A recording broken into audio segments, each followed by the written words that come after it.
Chapter 82 to 85. Yuto-sama, you're back. Yuto-sama, your military merit record has been updated.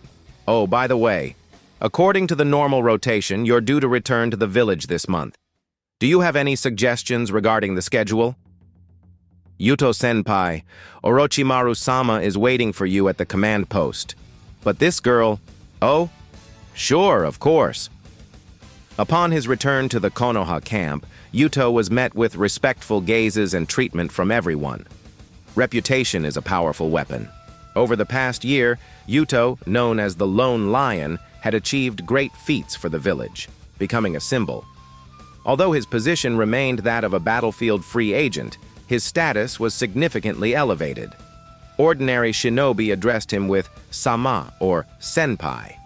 Even bringing a young girl to the command post of the troop leader wouldn't raise any objections.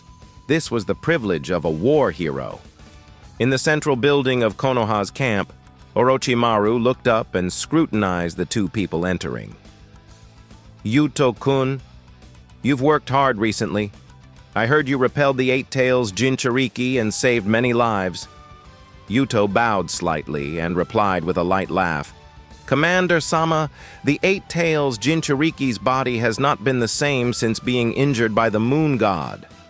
I merely took advantage of the situation. You possess the humility taught by the Hyuga clan. This is good, Yuto-kun. A shinobi must always remain cautious. Orochimaru said, pausing, his golden eyes reflecting the image of the white-haired girl. He keenly detected the peculiar aura emanating from her. Orochimaru-sama, Yuto said, patting the girl's head. This child.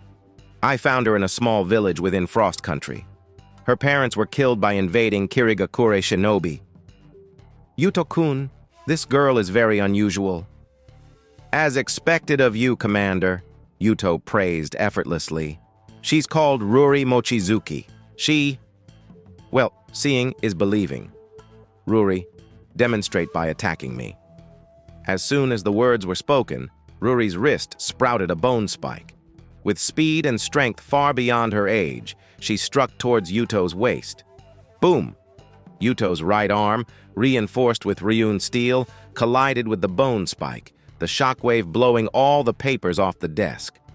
It was clear that the girl's foot had created a shallow pit on the floor.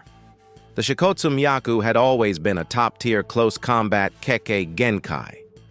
The robust bones not only endowed the Kaguya clan with unique ninjutsu, but also granted them naturally powerful physiques. Orochimaru waved away the guards who had rushed in and walked over to Ruri Mochizuki, his eyes intense. Little girl, do you remember your parents? Ruri withdrew the bone spike, shook her head, and held Yuto's hand, her small face showing just the right amount of nervousness. Such natural talent for acting was something both the main body and the clone excelled at. Orochimaru was not offended and even smiled, apparently accustomed to such expressions. What little girl wouldn't be scared of a creepy snake-eyed man? The fact that she trusted Yuto was quite telling. Orochimaru thought this as he looked at the branch house youth. Yuto was prepared for this. Orochimaru-sama, Ruri possesses the Shikotsu Myaku. When I found her, she was using her innate abilities to steal food. After some inquiries, I learned her parents were... Orochimaru nodded, not probing further.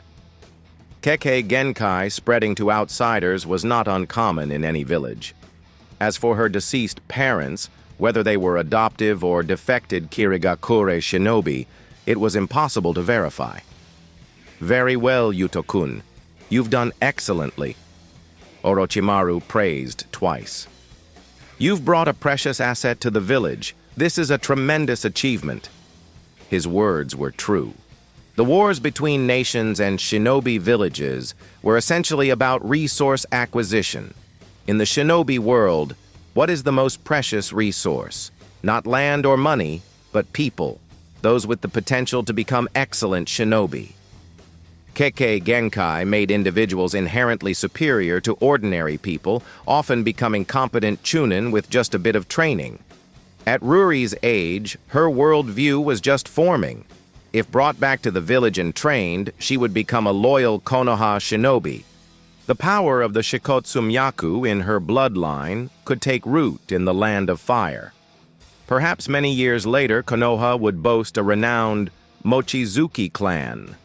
As for the possibility of her being a spy, it wasn't impossible but highly improbable, almost negligible. Sending a clan's Kekkei Genkai to an enemy village, even with ulterior motives, would be a foolish move that Kirigakure would never make. "Yuto, you've done very well," Orochimaru repeated, refraining from further comments in front of Ruri, and said, "I'll inform the village about this immediately.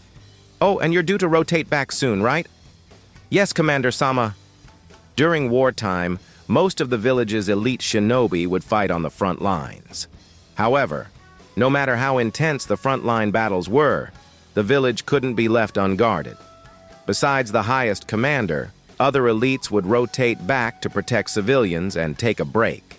Orochimaru calculated the time and said, "You should head back tonight, taking Ruri Mochizuki with you. The battlefield is dangerous and she seems very attached to you." Yuto accepted the order. "Yes, Commander-sama." Orochimaru, being meticulous and decisive, immediately arranged for someone to handle the reception in the village. After giving careful instructions, he allowed Yuto to leave with Ruri. As they left the camp, Yuto picked up the girl and dashed towards the secret base. This was unexpected. "I didn't think Orochimaru would be so decisive." Yuto frowned while running. "If we're leaving tonight, I need to pack up the experimental materials from the base. God's mask must be taken along, and some things need to be destroyed. Who knows when I'll return next, and there might be unforeseen mutations." "Then why are you carrying me?" "To help me organize things. The time is too short. I might not manage alone." Yuto smiled. "Once we're in the village, I might be busy for a while. What do you plan to do? Enroll in the Shinobi Academy, or find a sensei directly?" "What? Don't want to be a babysitter?" "No. It's just that I think while in the village many things might happen and taking you along might be inconvenient." "Humph." Ruri frowned. "Really? In front of me there's no need to pretend. You want to obtain the cells of the Uzumaki or Senju, right? Be careful. The village is a dragon's lair. One wrong move, and the lone lion will become a dead lion." "This is just a temporary plan, and I will bring God's mask," Yuto replied softly. "The moon god won't stay dormant for long." The white tuft of hair on Ruri Mochizuki's head moved slightly. After a long pause, she said without holding back, "Wherever you are, the moon god will follow. You're making it too obvious. And do you really think you're invincible in the masked mode?" "Wow, my brother, how impressive. Can you bring down the moon for me?" "Yuto, this clone's personality is nothing like mine." After nearly a year, Yuto finally embarked on the road back to Konoha. The Land of Fire, being one of the most powerful countries, managed to push the enemy's offensives back to the border. The flames of war never reached the interior, and the official roads and post stations were mostly intact. When they were 25 kilometers away from Konoha, the welcoming team arrived. They brought luxurious carriages and invited the returning shinobi onto them. Including the wounded, there were a total of 386 people, all arranged meticulously. Yuto was placed at the front of the convoy, the most dazzling position, naturally reserved for the war hero who had risen to fame. The convoy quickly headed towards Konoha. Before the sun had reached its highest point, Yuto could already see the welcoming crowd at the village gates. Hiruzen Sarutobi, dressed in his red and white Hokage robes, stood in the center of the crowd, smoking a pipe and smiling like a kind old neighbor. Flowers flew through the air, mixed with perfumed scarves, as villagers cheered to welcome the heroes returning from the battlefield. As the highest leader, Hiruzen naturally had to say a few words on such an occasion. Unlike his later years, he didn't drag on with long speeches, but instead said a few pleasant words before disbanding the crowd and leading the shinobi to the Hokage building. Nearly 400 shinobi had withdrawn from the front lines. Those with important tasks had to report directly to Hiruzen, while the others, except for the wounded, would swap places with the shinobi stationed in Konoha. Those who had been resting in the village for some time would head to the battlefield, often taking with them newly graduated genin. Constant training, constant loss, and constant rotation. This was how the major shinobi villages maintained strong combat forces on the front lines.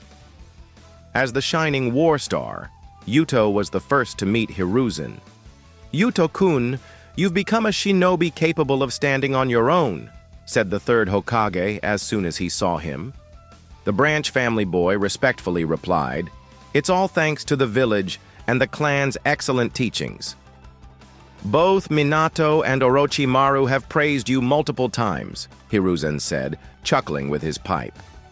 "Minato always speaks well of others, but Orochimaru is stingy with his praise. The frontline commanders and their deputies highly approve of you, Yuto-kun. Whether it's Hyuga's gem or Lone Lion, you deserve such accolades." Yuto bowed his head, listening intently. "I've reviewed your military achievements, far surpassing the average jonin. During the Second Shinobi World War, even Jiraiya and his peers didn't accumulate such merits. You've certainly given a lot for Konoha. For the time being, stay in the village."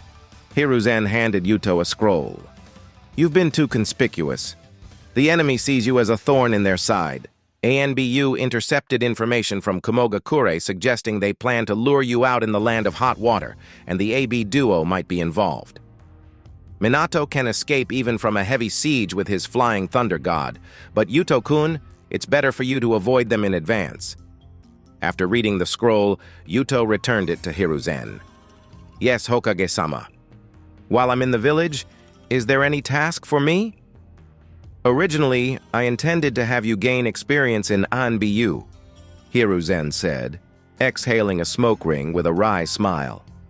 "But your sensei mentioned that since you've successfully formed the strength of 100 seal, a series of jutsu training must commence. I'll assign you a lighter position, giving you ample time to train." "Thank you, Hokage-sama." "Oh, by the way, Yuto-kun, Orochimaru reported that you adopted a young girl." "She's outside." Yuto went out and brought in a white-haired girl holding her hand. "Hokage-sama, this is Ruri Mochizuki. She has the Shikotsumyaku Kekkei Genkai." Hiruzen gently patted Ruri's head, smiling. "Good child, live in Konoha from now on. This will be your home." "Home?" Ruri looked up, her eyes shimmering like those of a fawn, as fragile as porcelain. "But Ruri doesn't have a home anymore. I'll never see my parents again." Such a young, pretty girl, looking so pitiful, was heart-wrenching.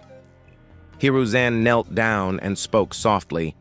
"Little Ruri, don't worry about being alone. This village is called Konoha, where everyone can live equally. We're all leaves bathed in the sunlight. No distinctions between us. Always one family. This world is ultimately nurtured by love, and people can understand each other." Ruri subtly squeezed Yuto's hand. Their hands were joined, and her action was so hidden that neither the nearby Hokage nor the guarding ANBU noticed. Even though she said nothing, the inherent bond between Yuto's main body and his clone allowed him to guess her thoughts. Does this old man really believe this? Is he having a stroke? Yuto struggled to maintain his seriousness, forcing himself not to laugh. Hiruzen's talk dragged on, mostly about the will of fire and bonds between comrades. By the time he sipped his tea with satisfaction, half an hour had passed. "Sigh, apologies. Old age makes one verbose. I'm tired of my own talk." "It's all right, Hokage-ji-san." Ruri was even more tired, constantly maintaining an expression of admiration, respect, being enlightened by the great Hokage.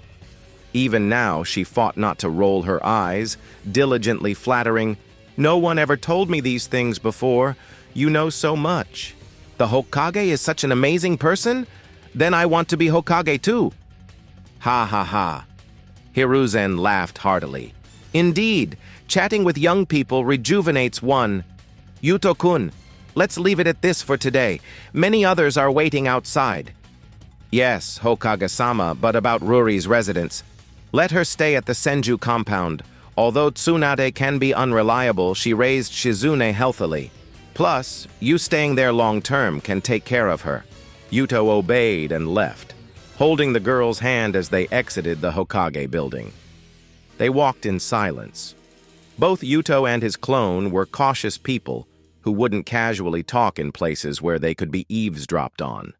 They crossed many streets, arriving at the spacious Senju compound. Yuto, familiar with the place, walked into a particular courtyard. In a small yard with orange trees and bamboo, a blonde woman lay on a tatami mat.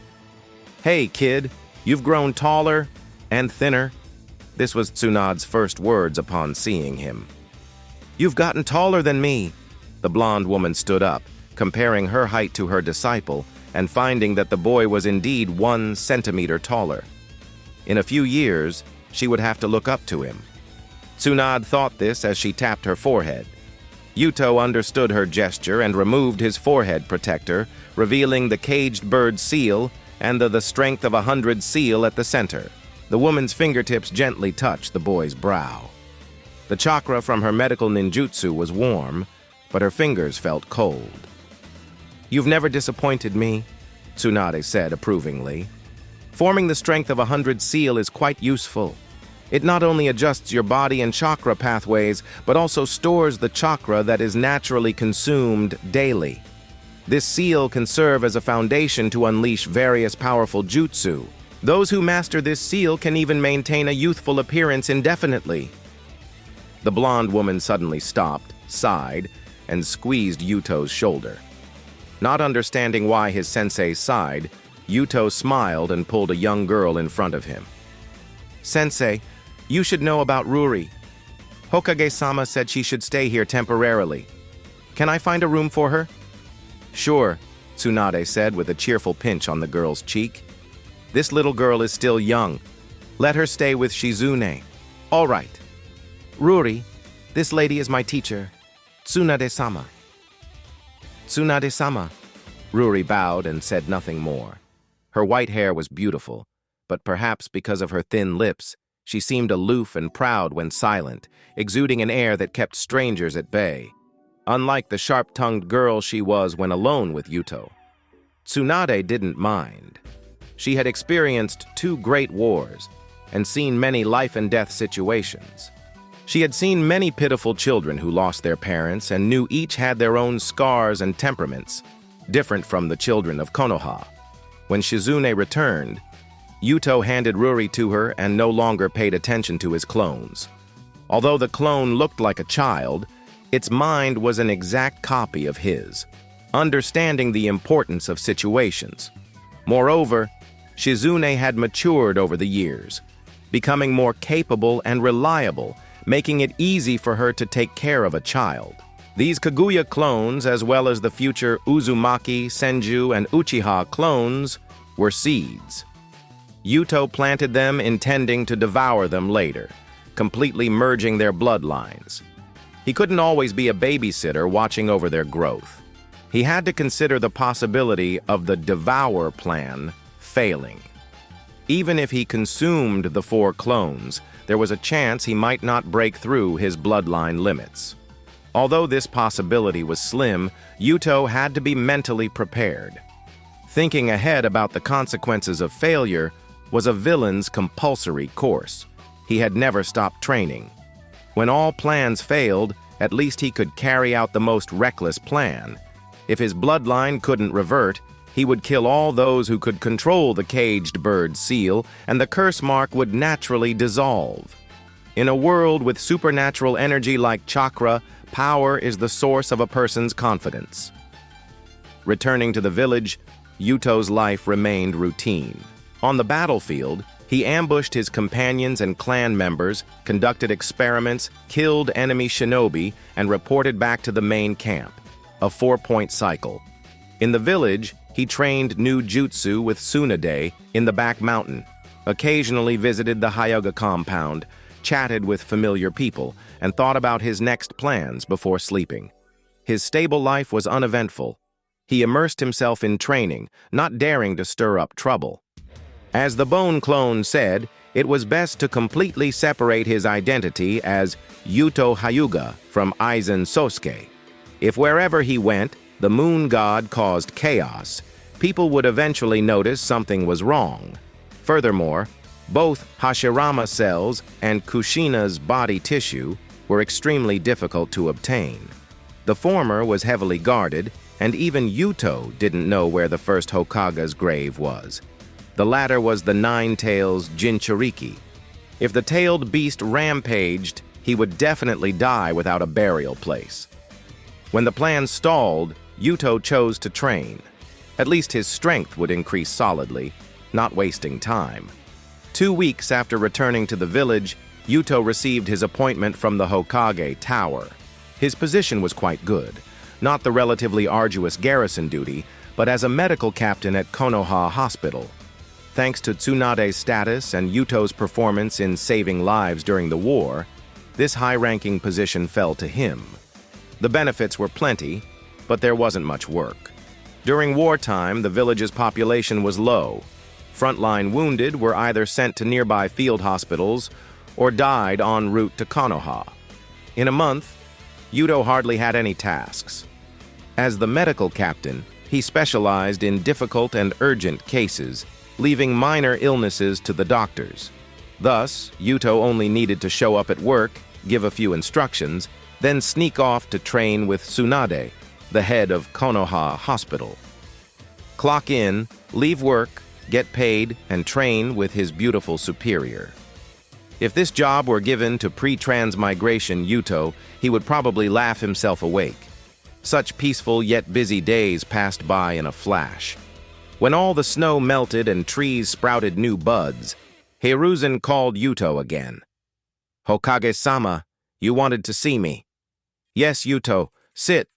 Hiruzen handed him a stack of files. "Take a good look. These will be your direct subordinates and students from now on."